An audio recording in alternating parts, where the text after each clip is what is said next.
खबरों से जुड़े रहने के लिए हमारे चैनल को सब्सक्राइब करें और बेल आइकन जरूर दबाएं। हमारे दोस्त श्री अनिल बटीजा जी ने हमें खाने पे बुलाया था, जहाँ पे महेश अग्रवाल जी परिवार के साथ में उद्धव रूपचंदानी थे, पप्पू कालानी थे।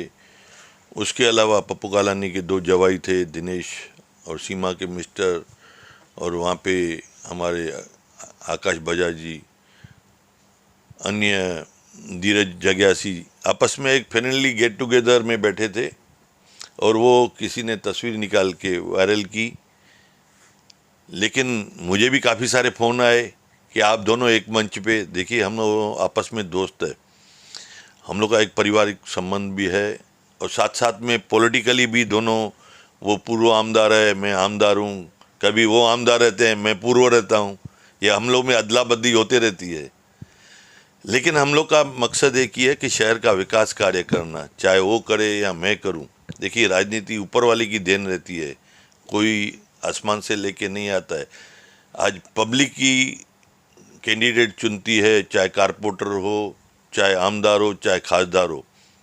पब्लिक कभी उनको चुनती है, कभी उसके मिसेस को चुनती थी, आज मुझे चुनती है, कभी मेरे मिसेस को नगर सेविका में चुनती है, कभी मेयर में। राजनीति अलग जगह है और रिलेशन अलग जगह है। हमारे रिलेशन है, संबंध है, हम एक मंच पे बैठ सकते हैं। राजनीति टेम्पररी रहती है, 15 दिन, महीने की, 20 दिन की रहती है। जिस दिन चुनाव डिक्लेयर होता है और चुनाव पूरा होने तक राजनीति रहती है। बाकी समय तो हम आपस में एक है। मुझे नहीं लगता, आज मैं हारता भी हूँ, मैं कभी गम नहीं करता हूँ, वही ऑफिस में बैठता हूँ, उनके साथ मिलता हूँ या वो हमारे साथ मिलते हैं, तो एक मंच पे बैठने में कोई गुनाह नहीं है। देखिए, हमने वहाँ पे कोई भी राजनीतिक कोई टॉपिक भी नहीं निकाला। आज हम एक परिवार के घर पे बैठे थे, सब फैमिली के साथ में वो लोग थे। हम खाना वगैरह खा के आपस में जो जनरल बातें रहती थी वो टॉपिक निकाले। हाँ, लेकिन दोनों के मन में ये था कि शहर का विकास कार्य होना चाहिए, और उस विकास कार्य पे कुछ थोड़ी चर्चा की। आज भी हमने जो यहाँ पे थैलेसीमिया का कार्यक्रम डॉक्टर लोग को बुला के किया कि हम इस शहर को एक अच्छा सुंदर शहर, हमारी सोच है सर्विसेज और शहर का विकास मिलके करे, तो उसमें शहर को ही फ़ायदा है, पब्लिक को भी फ़ायदा है, आम जनता को।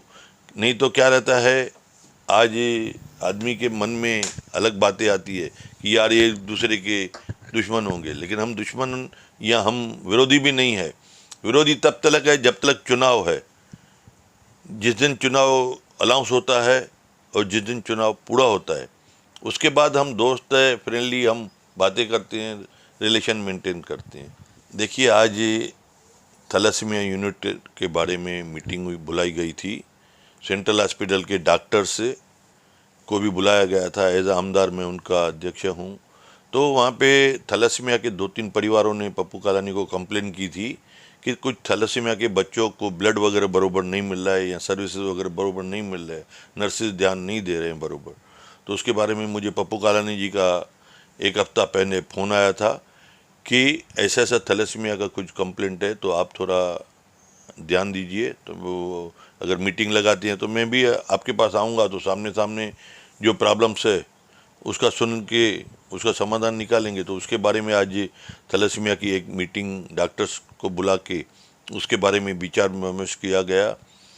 उन पेरेंट्स को जो जो उनकी डिमांड थी कि ब्लड वगैरह नहीं मिल रहा है या ब्लड चढ़ाने में लेट हो जाती है, तो उसके लिए डॉक्टर्स को इंस्ट्रक्शन दिया गया, और जो ब्लड की कमियां वगैरह है उसको जल्द से जल्द पूरा करने के लिए डॉक्टर्स को इंस्ट्रक्शन दिए गए। उसके अलावा सेंट्रल हॉस्पिटल में और भी जो प्रॉब्लम्स है उसको दूर करने के लिए हम दोनों ने आगे का मीटिंग रख के उसको प्रॉब्लम सॉर्ट आउट करने की कोशिश कर रहे हैं। देखिए, पार्टी में कोई नाराज़गी नहीं है। भारतीय जनता पार्टी के जितने भी नगर सेवक हम सब साथ में है, और हमारे साथ में आरपीआई भी है। आज मुझे पूरा विश्वास है 2022 का जो चुनाव आने वाला है वो भारतीय जनता पार्टी और आरपीआई का महापौर बैठेगा। मुझे ये पूरा यकीन है। सबसे ज़्यादा सीट से मेरे अनुभव के हिसाब से भारतीय जनता पार्टी की आएगी, और महापौर भारतीय जनता पार्टी का बनेगा। हमारे साथ में आरपीआई भी है।